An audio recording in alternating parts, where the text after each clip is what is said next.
Hello everyone, Mark here from Stanhope Model Railway. Today's video is just a small update for you on the layout. Main progress I've made is a little small bit of work on the river stroke stream bed, just sealing one of the ends off in preparation for the pour when I do that later on. Obviously not doing that yet, but that will come soon. So that's the way until I've made sure that's done, and I've actually managed to make some more progress with some more track laying, re-track laying as well. And I also did a small bit of basic weathering to it, and I'll show you that as well. So without further ado, let's get on with the show.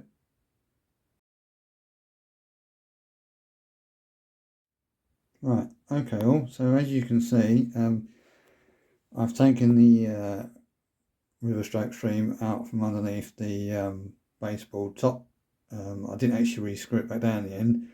The reason being is I had a little go and experiment with using some of the WWS clay mud course dry effect colour on the bottom of the river stroke stream. Now as you can see, I'll just bring that back up. It is a clay colour, and I have seen clay that colour. I just want to try it, but unfortunately really that is a bit too light. So as you can see, oh, where's my finger, sorry, I'm trying to get away, but yeah, there's bits there, a tiny bit there, and I've basically done in between the talus with it. I didn't really like it because it was a bit, say, too bright really for the bottom of a riverbed. I've tried to go over it with a couple of coats of the Humbrol, I think, what wash was it? Sand wash, yeah, the Humbrol sand wash, which is an one, but although that's slightly darkened it, it's not really done it that good, so it's spoiled. The only place where it sort of made it a little bit darker, give me a finger, is there, and there's a couple of places like it, but I don't really like it, it's not suitable. So what I've done is I've gone out,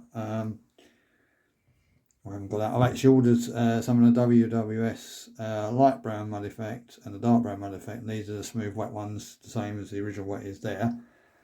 So I'm going to try them, and that's no disrespect to WWS as well. I'm not having to go at them, please don't think I'm having to go at you guys, but obviously it's my fault. I chose that colour, totally wrong. So I'm going to have a go at using them two colours, go up the middle and see if I can tone it down a bit and make it a bit more realistic.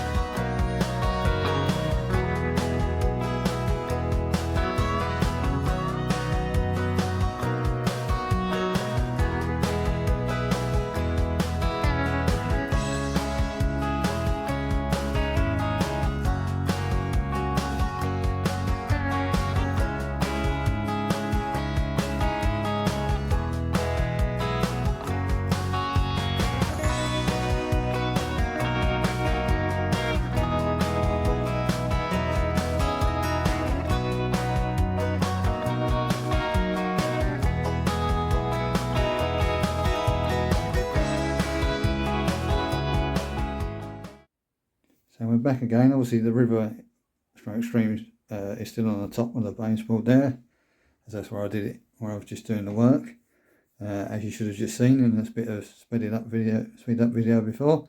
And what I've done, I've put it on the muds on with a paintbrush or paintbrushes, as WWS recommend. It's actually quite easy to put them on them, and you can manipulate the mud a bit more that way as well. But hopefully you can see that the especially the light brown mud, which I've put up in the middle here, is totally toned that back down again. Obviously this is still wet. I mean, it is a wet look mud, but it is actually wet. It does dry off as the other muds did, so hopefully it will dry off with a wet look. It'll probably dry a bit down, a bit darker, but yeah, hopefully that's improved that, made it look a lot better. Obviously the idea of having a lighter brown up there as well as over the sand is to make it look like it's going with the flow of the water. So hopefully that'll work when it's dried off. And what I've done up the sides, I don't know if you're going to pick this up, but up in the sides here and on the bottom in various places I've dabbed the dark brown mud to try and mix in and tone it down a bit. I don't know what it's going to be like, whether it's going to be darker than the previous colour or about the same or slightly. I won't know until it actually dries, but I've tried to go along both sides of the embankment here to try and sort of mix it in a bit and tone it down slightly and try and make it a bit more realistic, and say I've done the same. It's probably not really picking it up on the camera, but I've done, where's my thing? I can't even see my thing yet. Sorry, all along this bank, right from this end to the other end, I've got bits in there, the dark brown as well. Again, it's probably not really picking this up on camera, but they are in there. I've done it to tone it down. Yeah, so hopefully once that's dry, that will all blend in a lot better. But yeah, I'm quite happy with the final fettling of that. So what I'm going to do now is I'll take this off the board, take the turntable out. Well, we'll take the wall out of the board. I'm just going to put it down, and then I'm going to fix the backscene back on. Or backscene board back on properly, sorry. And obviously put the river back underneath where it should be. Then I should be able to screw the tops down, and I should be able to start retract laying on there. Right, just a little further update for you, just to finish off and just to show you what I've done. Just finishing off the fettling work on the river stroke stream. What I've done on this end here is I put some filler in down in the gap there first and built it up a little bit. Basically I've done that to obviously try and stop and minimise any risk of leakage of the resin pour when I do the resin pour, if indeed I do go for resin for the water, which I think I'm going to. But obviously I thought I'd better do that while I could, while I thought of it, and saying it's the main reason to try and stop any leakage. So what I've done, just normal filler from Poundland, ready mixed filler in a tube.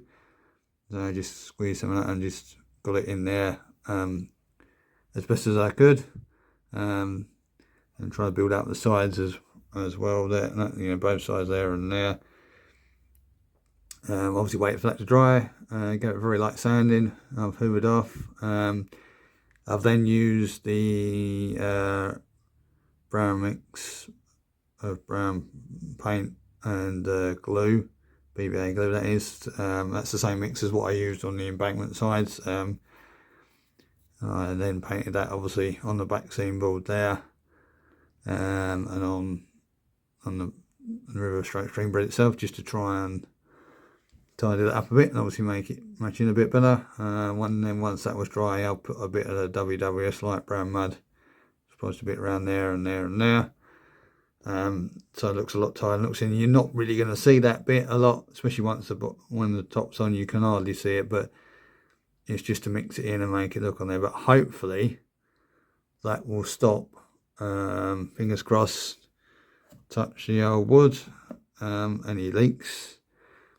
I've also, I don't know if you're going to see this, I'll try and get down just to be sure. Yeah, if you come out, as you can see, I've also tried to put a bit of filler in the join there. Hopefully it's gone right in there. Might be a little crack there, but yeah, I'll put some in there as well. Obviously that's dried off. I've not sanded that or tied that, I don't need to really, but I've just put that there. To say help minimise that way. Not that it should get through, but it should help minimise it going through there as well.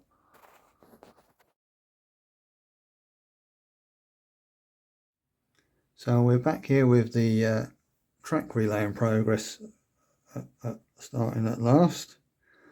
But I just thought I'd explain a few things before I carried on. Basically what I'd done was weather all the track. Quickly try and show you around, make you dizzy, but basically I'm not sure if this has come up, but I've weathered all of the track. What I've done already done or pre-done so far, it's all been done with the Rail Match Sleeper Grime, and that's 1406, and that's the aerosol spray. So I think that's in the enamel paint. Yeah, it's enamel paint. I thought I'd have a go and do it with that to make it look a bit different. The reason I've done it before the ballast is because I haven't decided which ballast colour I'm using yet, but I thought I'd do it just to attract down a bit and make it look a bit better. Probably is coming up on camera there. I'll probably leave the side of the rails. I know a lot of people paint them rust, but I may well leave that because there is, I don't know if it's coming up, there is a bit what has got on the side of that of the sleeper grime as well. So I've done all that. I've left this piece off because I just wanted to show you as well that before I've laid the track down again properly with the pins, I've pre-drilled some holes there. You won't see it, but I mean obviously not pinned down, but under there as well. For point motors, should I wish to motorise the points, which I probably will do. They're 10mm holes, just in case one what side they are, size even. So yeah, I've done that in pre-preparation. There's also some isolated joints in, and the reason for that is because, as I explained in one of my previous videos about unifold points, they're set up for DCC, not DC, so every track is fully electrified. So I put isolating joints in, and obviously I should wire some switching, and that will stop engines moving on both lines. As I say, if you look back at my video about unifold points, you'll see that in there, that if you don't put isolators in as they're set up straight from the box, you will get loco movements on both tracks, which obviously I don't want. And I've also put an isolator in there because I intend to wire in another controller so I can operate the layout from either side of the room. And then all I've got to do is cut a small bit of track out in there to fill the gap. Obviously this is not aligned, I will align it, I'm just getting this joint up ready in place, then I can cut the length for there and I'll be able to pin it all down properly. I'll get back to you after that. So moving on again, as you can see it's a bit patchy over here and here and here. That's because although I have painted that bits, or them bits to fill it in, and it is actually a burnt umber paint again, it's actually a different brand because the one I was using before from the works, and the tube had run out. So I think, I don't know if it's a Newton and Windsor, I know I got it from WH Smith, but anyway, yeah, it's only had a single coat, but as you can see it's quite patchy and I've found it quite thinner. So I've actually got a couple of tubes in stock from, where did I get them from? Hobbycraft, that's it, yeah. So burnt umber again, so I'm going to have a go over with them to try and get these darkened down and a bit more matching, and that's to fill the holes in I've done there. And just moving along, I've done here as well, and I've temporarily put the hillside back in place because, as you remember, I reshaped this end. That's been repainted or painted into the brown, so that's ready for static grassing over there now. To finish that back off, make that fit in. Quickly show down here. Now this is actually not the new turntable, this is the old turntable. I've managed to rescue it from the old fiddle yard board. It's not glued in or anything, and I didn't glue it in the old one, don't want to glue it in. It's going to need a bit of repair because it's brushed about a bit, so I've got to re-glue the fence because it's a bit loose, and I've got to put there's a piece in there what's got to go back in, which holds for the wire and the pin in place. That's got to go back in there. This is just in here temporary, just get a better idea what it looks like and to keep it a bit safer for now.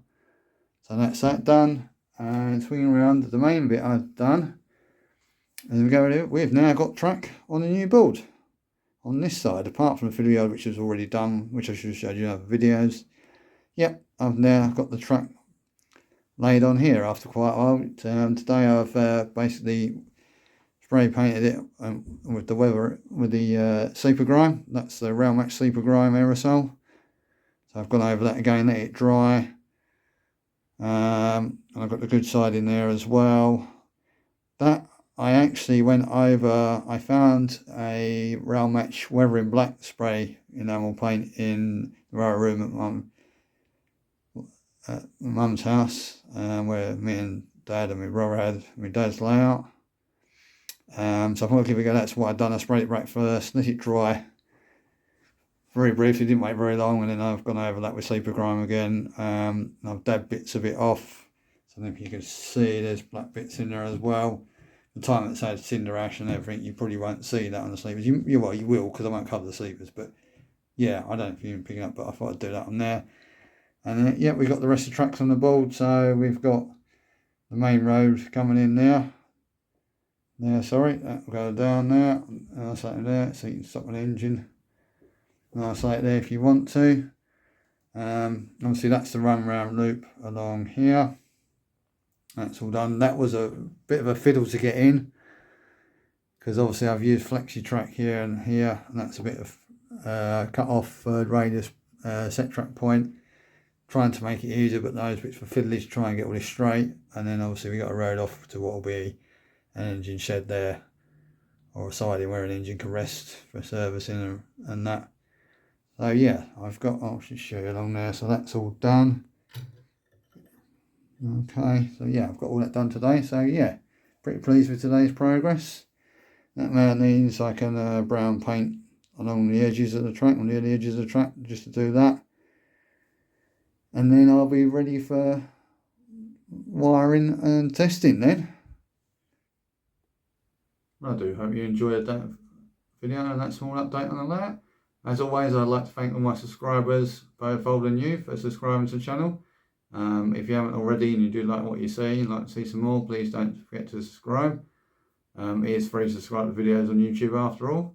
Hit the like button also if you like the video, and don't forget to leave your comments as well. I do appreciate everyone leaves their comments. Obviously I do apologise if I don't reply straight away, but I will eventually get around to replying to all, and I do really appreciate people commenting on the video. It just proves that people are actually watching it and taking interest. And other than that, take care of your good selves, and I'll see you all soon. Bye for now.